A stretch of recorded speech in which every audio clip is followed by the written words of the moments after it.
All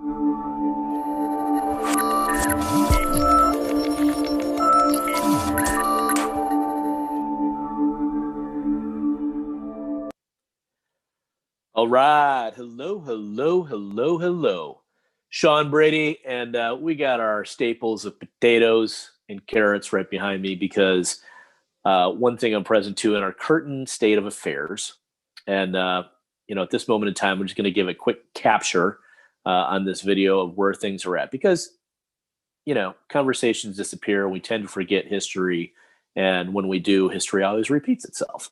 So we had a protest and a presidential change, and people stormed our Capitol and actually took over. We're in there, and federal agents had to get them out, and that was first since I think 1854 or something like that in our history. Certainly, our modern day history and our moving history in the, that's hundreds of years. So nobody was around. Unless there really is some like Highlander living person entity that, doesn't die. But there's no human that I know of that's actually was there and experienced it today. So this is like a completely different thing. And I got Jenny Farr in the background, and she's going to be in the foreground, ask me questions. But the state of it is that, we're coming out of COVID-19 and going into 2020, out of 2020 into 2021, where there may be a vaccine. We may see other variations and strains of this disease where our numbers are elevated. They keep skyrocketing. We're on the verge of another shutdown for health purposes, which is proper. That's what's worked in the past for different flus and outbreaks and pandemics. Maybe we'll have to do that here. Maybe we won't. But life keeps moving forward. And we were just Jenny and I were talking about a bunch of different things because I've talked to other people this morning who were really concerned about our state of affairs as a nation, much more beyond some of the other political turmoil that's happened in the past, where people are taking to the streets in defund the police and all these other things that are happening in society that seem like it's a really terrible time to be alive. Now, all that being said, I almost didn't do this show because, I wanted to do something on my wine guy stuff and, my future upcoming, wine broadcast with my buddy J-Ton out in California. And, just that's one of the things that I love. But I felt like that wasn't appropriate for today because there's so much other things going on in people's mind right now. I know since the beginning of COVID almost a year ago now, where we had our official stop and social distancing really began here in America. There's been all kinds of different job shifts, market changes, and I know people are scared. They're scared for a lot of reasons, right? They're worried about their physical health, their opportunities in life. Some people feel disadvantaged and there's more radicalism going on, or the perception of radicalism across the board. And maybe that's true because we have this media, we have so much integration with media that it's instantaneous on our phone. And one of the discussions I had this morning was, I know what's going on because people tell me, but I don't know what's going on because I don't seek out the news. I wait till somebody tells me and informs me before I begin to investigate something that I really want to spend my time on. But this was an important enough subject that I thought I'd go on air about this and currency and all kinds of other things like that. But I have on the show Jenny Farr. She's our media coordinator for the day. And she's a 30-something awesome hip person just doing her artistry and living life and having concerns just like any human being would. And she has had some questions and we had some cool discussions, and I thought I'd bring her on and make sure we just talk so that we're making a difference in the world where we can. So Jenny, help me stay on point and ask me a question that's important to you or a subject matter that you feel like we should be discussing, even more so on this recorded medium. Yeah, before we started recording, we were talking about currency and just kind of different applications of the word. The idea of social currency comes to mind. We talked about actual gold currency, gold bullion, things like that. And I was curious, you talk about personal finance and you know about investments and stuff like that. I asked you earlier about like having physical gold as a viable currency or investment. I was curious if you would share your thoughts on that. Sure. So one of the things I shared was so currency, right? Money as we know it today, but currency is really, it comes from the word current, right? Like the current of a river.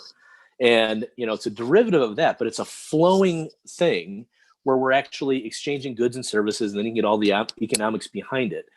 But it's a made up thing that we as human beings created to really better our lives. It's a betterment tool, really. It's one of the things that we have that primates don't have in exchange for goods and services. It's like, oh, it's an easy medium. And I use the example, it's like, oh, well, it's like, I'm not going to go out and make my shirt, right? Somebody else is.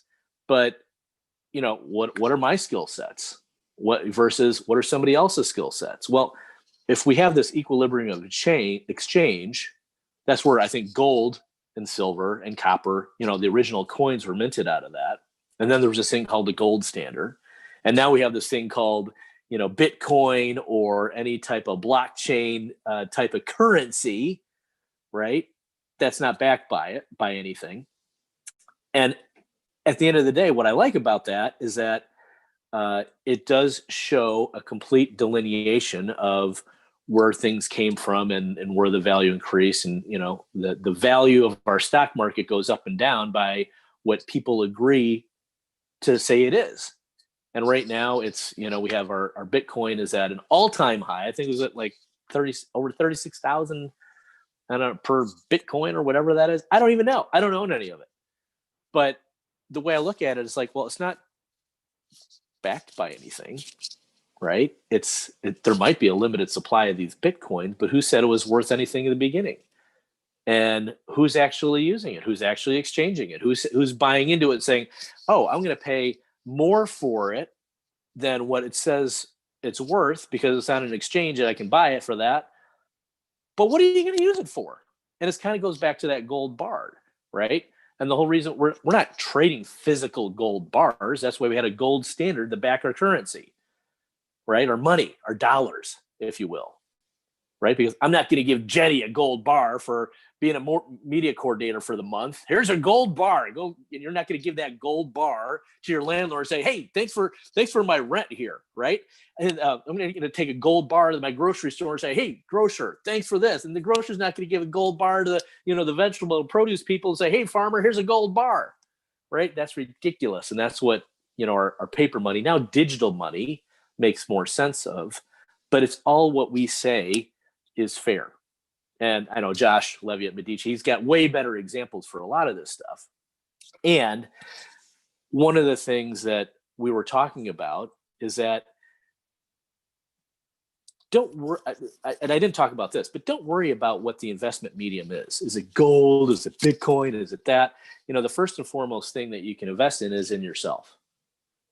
And then I say the second thing, that the best thing you can invest in is your relationships and how you want them to go. Because without those relationships, Jenny was talking, and I know I've had other people talking. It's like, it's really tough to get, there's no jobs in this economy. Well, there are, but they're not the jobs that I really want to do. Right. That's always been the case. Right. And now there's even more people on the planet with seemingly less jobs or not, depending on how you look at it. But if we're looking at investing in ourselves and the betterment of what our mind can do, because we are intellectual beings, and that's where we invented all this currency and, all these other, now we have all these technology tools that are at our disposal. But the one thing that we can bank on is our relationships. Now, how do you invest in those? Do you actually pay money for those? I guess you could. Some people do, but that's not what I'm talking about. Right?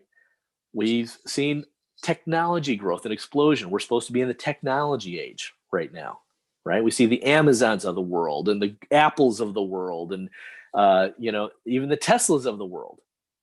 All these wonderful things that are trading from a fundamental standpoint far beyond what their market value is. And I know that these companies aren't really looked at for by most people the same way, but they're all really data companies in some way, shape, or form. And they have all this data, and their value is the crowd that follows that data and uses it or believes in it. And Amazon's the easiest one to say. It's like, well, yeah, like the data, it can help me shop and buy a bunch of different stuff for real cheap and get to my house in the next day or two, or a couple, 3 or 4 days with slower shipping times right now. But the point is that most people understand that.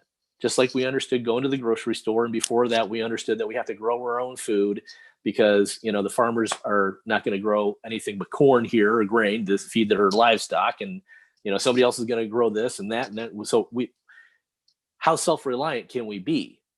We're a web of communication and conversations, and we can't stand alone. So the first thing that we could be investing in is in our own intellectual capital, right?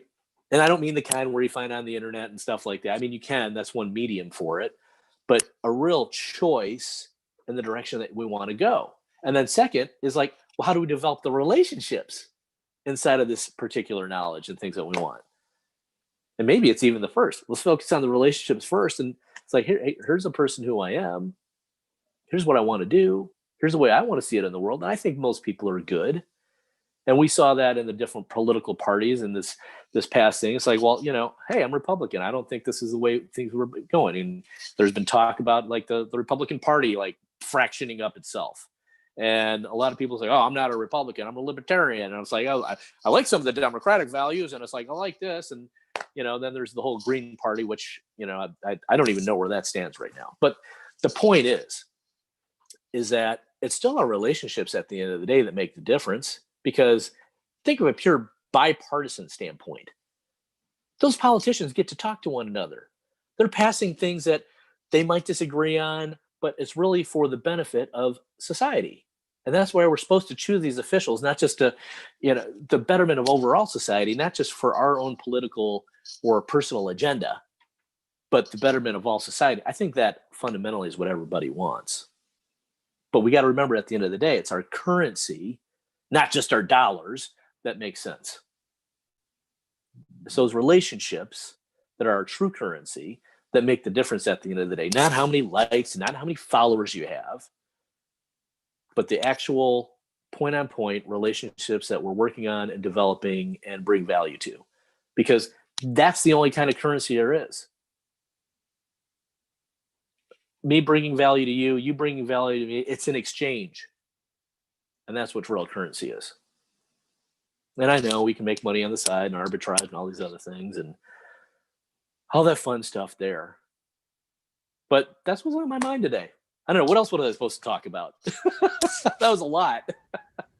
Well, I mean, I was going to bring it around to social currency, and I think you did that already, is bringing it back to the investment between you and me, between me and my neighbors, and really getting to know the people around me and the people, the needs that are around me versus the like things happening on the other side of the country that really don't affect me. What I can invest in, what I can learn about is what's around me, and that's what I can impact.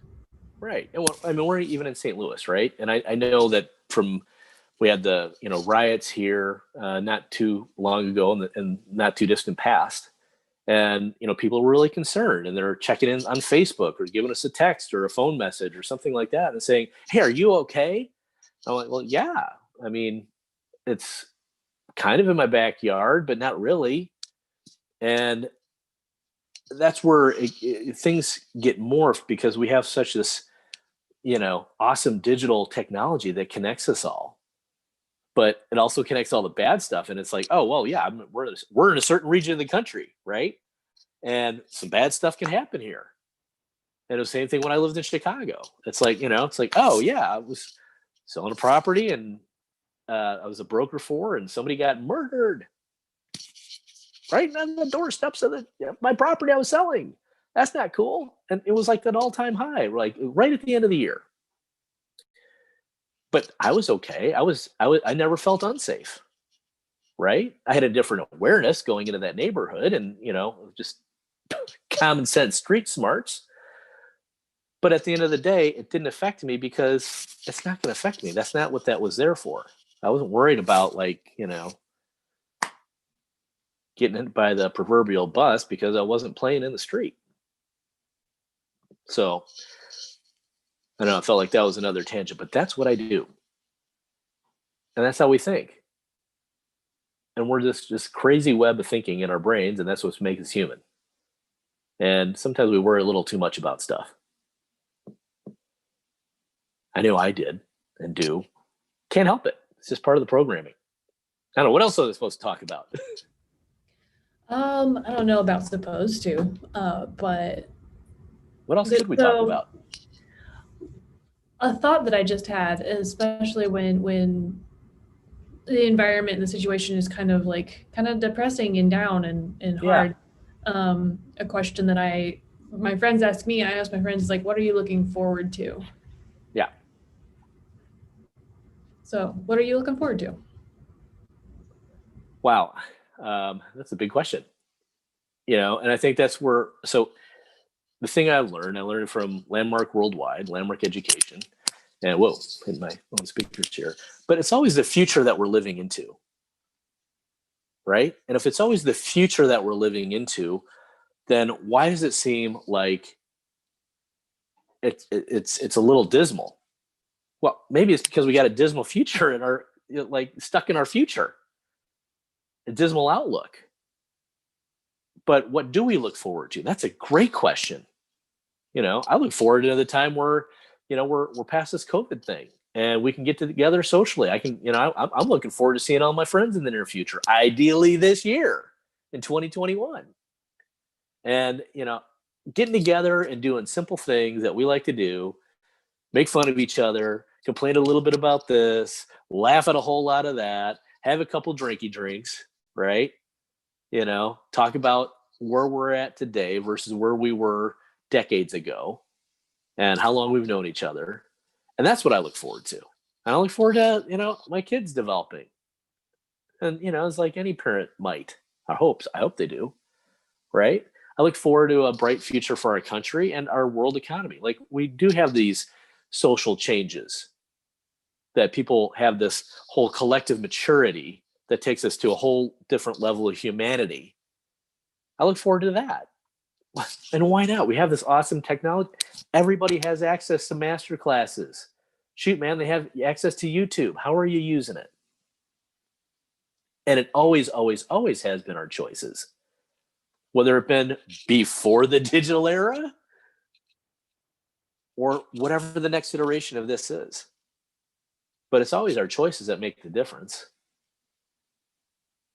And that begins now. And that dictates our future. And that's what we have, that's why we have optimism or pessimism. Now, can I predict the future? No, that's why I'm pessimistic on some of my financial beliefs. Partially.